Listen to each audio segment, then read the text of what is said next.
Hello friends, welcome to my YouTube channel. आज हम लोग जीन पियाजे, कोहलबर्ग और वाइगोत्स्की इन तीनों के मिक्सअप क्वेश्चन करेंगे, जो सभी शिक्षक भर्ती के लिए बेहद ही महत्वपूर्ण है। और आप लोग कमेंट करके ज़रूर बताना इसमें से कितने क्वेश्चन आपको आ रहे थे। और अगर वीडियो अच्छा लगे तो चैनल को सब्सक्राइब करें, वीडियो को लाइक करें, कमेंट करें। चलिए देखते हैं। यहाँ पे पहला क्वेश्चन दिया गया है।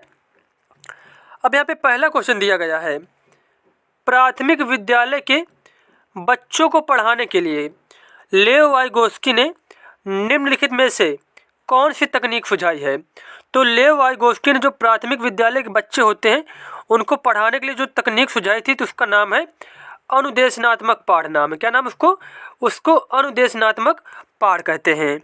चलिए देखते हैं अगला क्वेश्चन।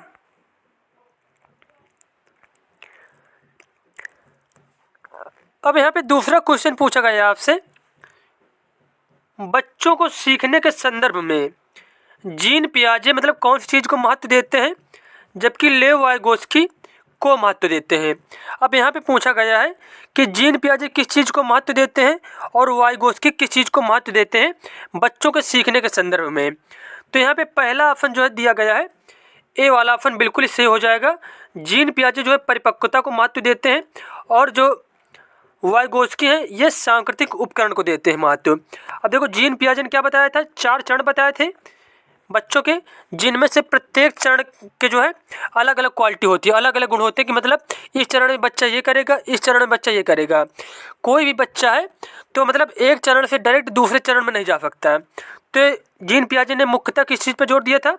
परिपक्वता पर जोर दिया था। और जो वाइगोत्स्की थे उन्होंने क्या कहा था कि बच्चा जो होता है वो सामाजिक अंतःक्रिया के द्वारा सीखता है, एक दूसरे से बातचीत करके सीखता है। तो वाइगोत्स्की ने क्या बताया था, सांकृतिक उपकरण बच्चे के सीखने में बहुत ज़्यादा महत्वपूर्ण होते हैं।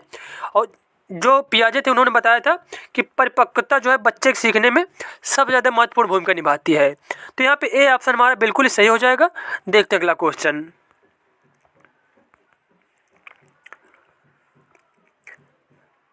अब यहाँ पे तीसरा क्वेश्चन पूछा गया है, लेव वाइगोत्स्की के अनुसार निम्नलिखित में से कौन सी शिक्षा शास्त्रीय प्रणाली संज्ञानात्मक विकास को बढ़ावा लेने के लिए सही नहीं है। तो यहाँ पे लेने जा लिखा है, यहाँ पूछा बढ़ावा देने के लिए सही नहीं है। निर्देशित आदान प्रदान, व्यापक चर्चाएं, सहयोगात्मक अधिगम या फिर दोहराव व स्मरण करना। तो जहाँ पे भी याद करने की बात आ जाए तो वो ऑप्शन हमेशा ही गलत हो जाएगा। तो यहाँ पे डी ऑप्शन वैसे भी गलत हो जाएगा कि दोहराव और स्मरण करना के बारे में वाइगोत्स्की ने नहीं बताया था, जबकि निर्देशित आदान प्रदान, व्यापक चर्चाएं और सहयोगात्मक अधिगम, तो ये संज्ञानात्मक विकास को अगर एक बच्चे में बढ़ावा देना है तो ये जो तीनों चीज़ें दी गई यहाँ पे, इन सभी में क्या मिलेगा, कुछ ना कुछ उसकी बच्चे की हेल्प होगी जब ये तरीका अपनाएंगे। और यहाँ पे डी वाला क्या बिल्कुल ही गलत ऑप्शन दिया गया है।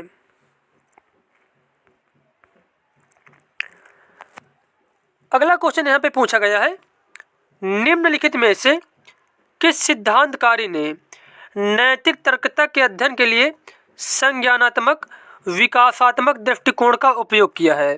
तो यह उपयोग किया था जीन पियाजे ने। किसने किया था? जीन पियाजे ने किया था।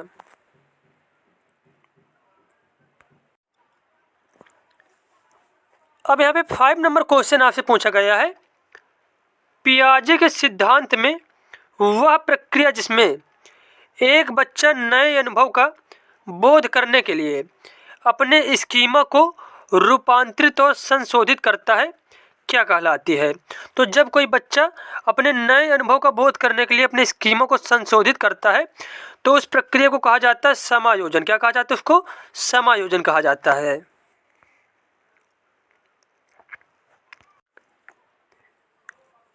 अब यहाँ पे 6 नंबर क्वेश्चन पूछा गया है, लेव वाइगोत्स्की निम्नलिखित में से किन कारकों को बच्चों के संज्ञानात्मक विकास के लिए महत्वपूर्ण मानते हैं। मतलब लेव वाइगोत्स्की ने कौन कौन से कारक बताए थे जो बच्चे के संज्ञानात्मक विकास में हेल्प करते हैं। तो संस्कृति के बारे में बताया था, भाषा के बारे में बताया था। तो ये दोनों ही ऑप्शन सही दिया गया है। यहाँ पे संस्कृति और भाषा के बारे में बताया था लेव वाइगोत्स्की ने, जबकि स्कीमा के गठन के बारे में बताया था पियाजे ने। किसने बताया था? पियाजे ने बताया था। तो यहाँ पे इस क्वेश्चन के अनुसार हमारा ए ऑप्शन जो बिल्कुल सही हो जाएगा। फर्स्ट वाला और सेकंड वाला ऑप्शन बिल्कुल यहाँ पे सही दिए गए हैं।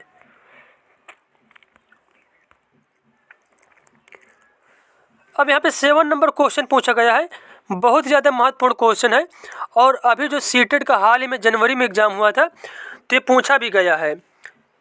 कैरोल गिल्गिन ने लॉरेंस कोहलबर्ग के नैतिक विकास की समालोचना करते हुए तर्क रखा कि कोहलबर्ग नारीवादी नैतिकता जो पर जोर देती है और को नकारते हैं। तो यहाँ पे बताया कि क्या बताया था कैरोल गिल्गिन ने कि जो कोहलबर्ग जो है वो नारीवादी नैतिकता जो देखभाल की नैतिकता पर जोर देती है तो उसको क्या करते हैं, उसको वो नकारते हैं। उसके बारे में उन्होंने नहीं बताया है। तो यहाँ पे ए ऑप्शन बिल्कुल ही सही हो जाएगा।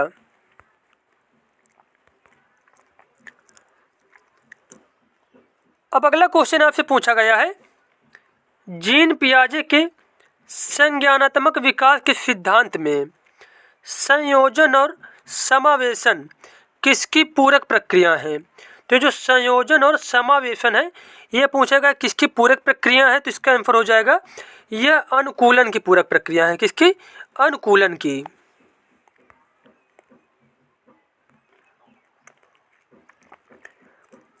अब आपसे 9 नंबर क्वेश्चन पूछा गया है, लॉरेंस कोहलबर्ग के अनुसार नैतिक विकास से कौन से स्तर पर बच्चा नैतिक विकास के कौन से स्तर पर बच्चा अच्छा लड़का अच्छा लड़की अभिविन्यास प्रदर्शित करता है। तो यह होता है पारंपरिक स्तर में। कौन से स्तर में? पारंपरिक स्तर में।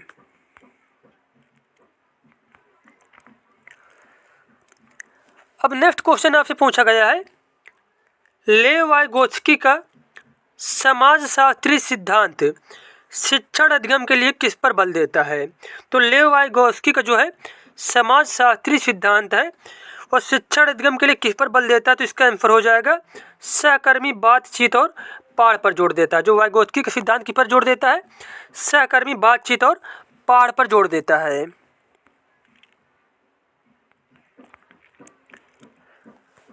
अब नेक्स्ट क्वेश्चन यहाँ पे पूछा गया है, अप्सा कोई लड़की है, आलू की एक चिप्स को दिखाते हुए कहती है तितली। जीन पियाजे के अनुसार इस प्रकार के जो प्रतीकात्मक विचार हैं किस अवस्था की विशेषता है। तो इस प्रकार के जो प्रतीकात्मक विचार पाए जाते हैं ये पाए जाते हैं पूर्व संक्रियात्मक अवस्था में। कौन सी अवस्था में? पूर्व संक्रियात्मक अवस्था में। और इसकी एज कितनी होती है? इसकी एज होती है 2 से 7 वर्ष के बीच में।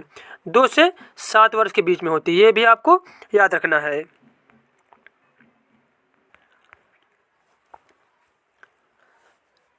अब यहाँ पे क्वेश्चन आपसे पूछा गया है, बच्चे दुनिया को लेकर अपनी समझ को सक्रिय रूप से निर्मित करते हैं। यह कथन किसने प्रस्तावित किया था? तो यह कथन प्रस्तावित किया था जीन पियाजे ने। किसने? जीन पियाजे ने। और जीन पियाजे ने एक कथन जो है बहुत इंपॉर्टेंट फेमस है कि बच्चे क्या होते हैं? नन्हे वैज्ञानिक होते हैं। तो ये भी कहा था जीन पियाजे ने। तो यहाँ पे सी ऑप्शन बिल्कुल ही सही हो जाएगा।